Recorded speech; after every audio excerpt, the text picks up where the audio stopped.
Hello, BookTube. I come to you on yet another bleak and barren Sunday. There are no books in the mail for Steve. The publishing world has turned its collective back. So there's no song in my heart.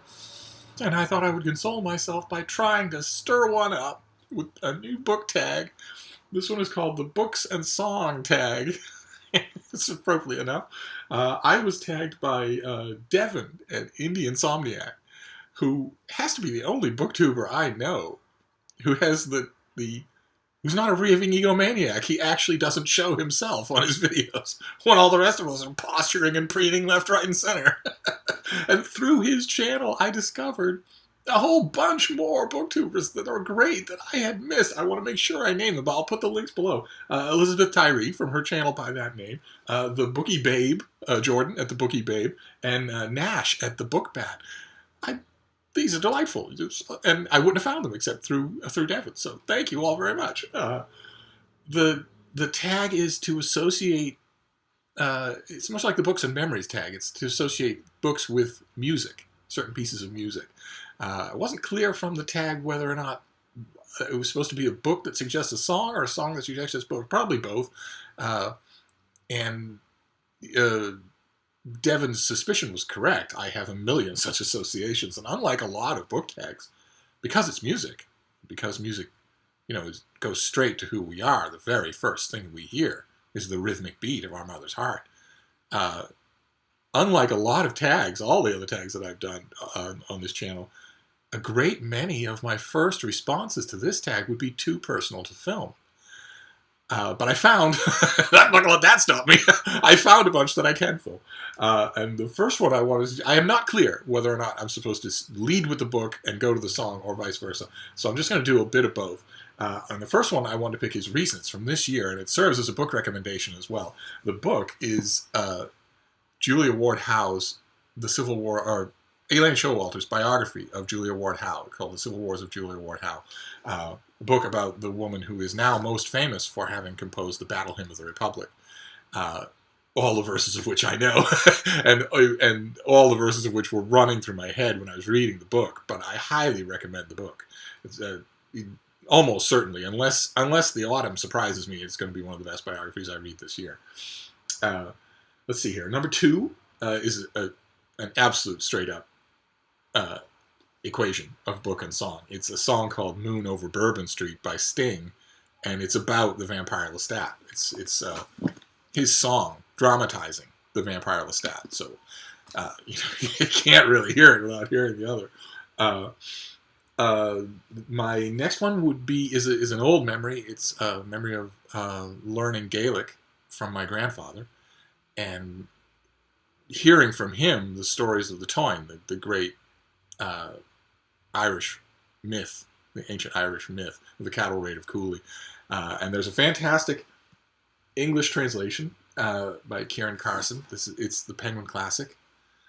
If we've got the right lighting there, but I highly recommend it. And the song that sticks in my mind is also in Gaelic, and I'm not going to attempt to inflict it on you. The version of it that I want you to hear is by the great Mary O'Hara, and I think there's a reliable YouTube video, so I will link that below so that you can hear a little of the old tongue sung as beautifully as you will ever hear anything sung by a human vocal cords.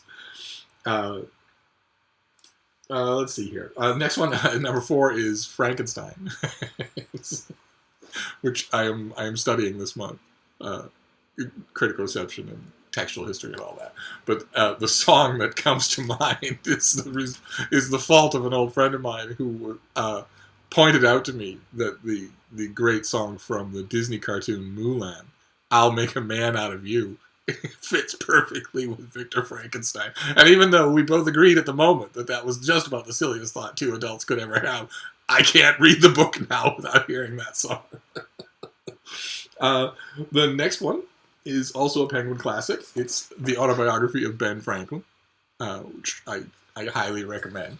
And it's connected in my mind with the great musical 1776, specifically the song Dear Mr. Adams, where John Adams tries to get each member of the the committee that's assigned to write the Declaration of Independence. No one wants to do it, and he tries to bully each one of them into doing it. and Benjamin Franklin demurs on the grounds of inconsequentiality of all things. He says, "Mr. Adams, dear Mr. Adams, the things I write are only light extemporanea.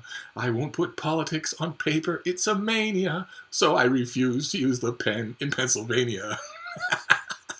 Only you hear that song and then you remember he wrote one of the great autobiographies of American literature, so not all extemporanea. Let's see, where are we now? Oh yes, okay. The next one is the Odyssey, Homer's Odyssey, and the scene is the moment when the gods tell the sea nymph Calypso that she has to give up Odysseus. She's been keeping him on her island as a sex toy, and she needs to let him go. She needs to send him home to Ithaca, and the song is Suzanne Vega's wonderful song, Calypso, in which it just narrates that event. I'll try to find a link. I think there's a good video for that as well. It's a lovely song. But I'm not going to read you from Boring Old Homer for that. Instead, I'm going to read you a chunk that I transcribed from my own novel, Steve Donahue's Ulysses, which is that moment. So bear with me here. You're concentrating on your garden, down on your knees, spade in hand, sun hot on your bonnet. Your thoughts are planar things, simplified and ritualized by the plain act of digging. The side of your sight glimpses the nearest fence post, and the same glimpse an instant later finds a tall black crow standing on the fence post, regarding you. And you can't pinpoint the moment in space that the space went from empty to full. You're drifting up to your skiff with a belt of speared fish, pleased with the weight, smelling your supper in your mind already. You look around you at the clear blue that has been so generous today. Then you swing your catch up onto the skiff, hear it wet thud on the planks, dip under to gain momentum yourself for a little breaching, and spot the shark, sleek, curious, an arm's length away, no danger, but it frightens you. The blue had been empty, and you were just looking at its whole stretch. Just so, the errander of the gods always appears. Calypso was studying a lovely grove on the south side of her island, estimating its value as a picnicking spot for sundown, and she looked away at some bird rustle, and he was there when she looked back. Thin, rangy, with an unconvincing beard and black eyes, hair snaggled as though from bed, although he never slept. Now he was leaning against a tree, arms crossed casually. He was Calypso's least favorite of the Olympians. He was everybody's least favorite of the Olympians. "You have a message for me?" she asks, then mocks herself for a question. He always has a message. But her little island's fealty filled her with pride. Its fruits fell first into her hands. Its breezes sought her permission. Its surf said her name. She could not make herself bow to this trained Capuchin in his studied curls. Let him go. She stared at him. He could mean only one thing, but the meaning was so unexpected, so alien, that she willed herself to misunderstand. Mercury didn't care about her certainties, feigned or otherwise. He took her silence as a question. They say, let him go. Put him back on the water and send him on his way. Calypso instantly thought of the man, knew he was sleeping, curled tight as a mollusk on his pallet. He would wake later, and she would be all pleasantness to him, and now there was a lurch of that later not happening. How can they be interested in him? What is this about? Mercury looked at her with a crow's cocked head, a shark's unblinking intent. She felt his senses brushing over her, flickering to determine whether or not she had power enough to even ask him questions. She knew he could feel the little island through her. They say, let him go, he repeated, as though explaining fire to a child. She tensed, staring into his bland face. She wanted to make a point about how long the man had been with her, but she didn't remember how long the man had been with her. He is my guest. They demand this? She hated how angry she sounded. He stopped leaning and stood up. He didn't approach her because he didn't need to. Let him go. Help him to go.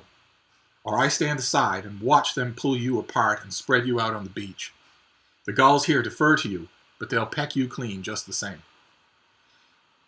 She had grown complacent and now felt foolish. She fought the urge to resist.